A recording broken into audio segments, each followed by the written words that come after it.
এনসিপির নেত্রী জুমাকে কঠিন দোলাই দিল খাইরুল দেওয়ান, ভিডিওটি দেখুন।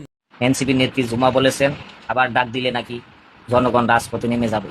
আপনারা ডাক দিলে বাল কি বাল নামবো, কেডা নামবো এটা আমরা জানি। কেউই নামবো না বাংলাদেশের মানুষ। বাংলাদেশের মানুষের খাইয়া লইয়া কাম নাই তো যে জনগণের ডাক দিবা আর নামা যাবে। ওরা ডাক দিলে কেউই নামবো না। নেতা কেডা? বিএনপির নামে আনবিকার। তবু প্রধানমন্ত্রী কি? প্রধানমন্ত্রীটা কি? নাগদা দুধ বলে দিছে মন্ত্রিত্ব, ডক্টর ইউনূসের সময় পারে না দেখা সাইরা দিছে এই আসিফ ভুইয়া। আবার ওই নাহিদ ইসলাম ওদি সাইরা দিছে, পারে না দেখা মন্ত্রিত্ব সাইরা দিছে। একটা মন্ত্রী চালাইতারে না, হে প্রধানমন্ত্রী হয়ে যাবো।